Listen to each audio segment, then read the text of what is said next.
Please let me share my story and PL's hide my identity. 8 years na kami magkarelasyon ng asawa ko at mag 2 years na kaming kasal at wala pang anak. 32 siya, husband, at 27 ako, at may madilim at wild siyang fantasy. Mag-BFGF pa lang kami, pinipilit niya na ako pumayag sa fantasy niya at yun ay ang makipag sa iba and worst. Makipag-threesome sa kanya at sa isa pang lalaki. To cut the long story short, after ilang years ng pagpuplis niya sakin, napa-oo niya na din ako. Ewan, siguro na curious na din ako, at isa pa, mahal na mahal ko siya na akala ko pag ginawa ko yun mas magiging matibay ang relasyon namin. After namin makasal, may mga nakilala ako at nakausap.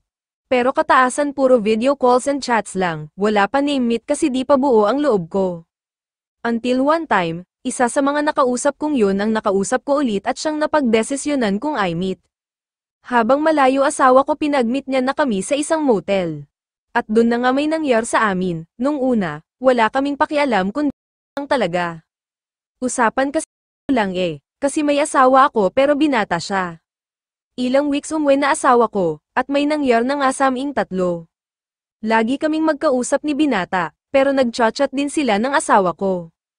Lumalim ang pag-uusap namin, na di na namin namamalayan na nagkakapalagayan na pala kami ng loob. Dumating sa point na ayaw na ni binata may mangyar sa aming tatlo kasi di na daw niya may sakmura. Dahil imbis na nabubuo daw ang pagkatao ko lalo ako nababasag. Napapansin ni asawa na nagiging malapit na kami ni binata after ilang months na nag-uusap kami. May mga nangyayar sa amin dalawa na alam ni asawa. Nang di ko na mapigilan ang nararamdaman ko, nag-confess ako kay asawa at sinabi na mahal ko na si binata. As usual, nagalit si asawa kasi usapan walang mapo-fall and here I am, na-fall sa iba. I told him, una pa lang dapat di na namin to pinasok kasi sobrang gulo at di ko din naman madidiktahan ang puso ko. Pero sagot niya, kaya nga gusto ko iba-iba tikim ng tikim at di titigil sa iisa lang kasi may chance na main love ka. Di pala habol sa'yo ng lalaking yun puso mo pala, tama ba yun? Gusto niya iba-ibang lalaki ang gumamit sa'kin para masatisfy ang fantasy niya. And take note, every sex namin dalawa na di siya kasama, need naka-video. Good thing, binubura ko kagad lahat ng yun, tanggap ko naman pagkakamali ko na bakit ako pumayag in the first place. Pero mahal ko lang naman ang asawa ko kaya pumayag ako at handa nga akong ibigay ang lahat ng kaligayan niya. Lumala ang diskusyonen, hanggang sa patago na kaming nag-uusap ni binata kasi di na din namin maiwasan na di kami mag-uusap.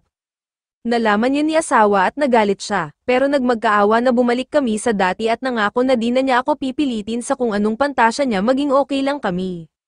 Sinabi ko na din sa magulang ko na nabawasan na ang pagmamahal ko sa asawa ko. Dahilan na din ng pagmamadali naming magpakasal, biglaan. Na dating pinapaalalahanan ako ng magulang ko na mag-isip-isip muna ako pero di ko sila napakinggan. Di ko kinwento sa kanila ang buong dahilan dahil ayaw ko din naman maging masama sa kanila si asawa. Tama nang ako ang may problema, di ko na kayang mawala pa sakin si binata dahil sa mga pagpapahalaga niyang ginagawa sakin. Pero nahihirapan din ako kasi hanggang ngayon magkasama pa din kami ni asawa sa bahay at madalas ay nasasaktan at nagseselo si binata sa amin. Nabawasan ang pagmamahal ko sa asawa ko pero di ko din siya kayang iwan kasi naaawa ako. Wala na din nangyayar sa aming dalawa. Kung makikipaghiwalay din naman ako, parang di ko kayang mag-asawa ulit. Unang-una kasal ako at di ako makakapagpakasal sa iba unless annul na. At isa pa, ayoko ng sumbatan. Ano pong dapat gawin? Tulungan niyo po ako, kahit sampilan niyo ko ng realidad.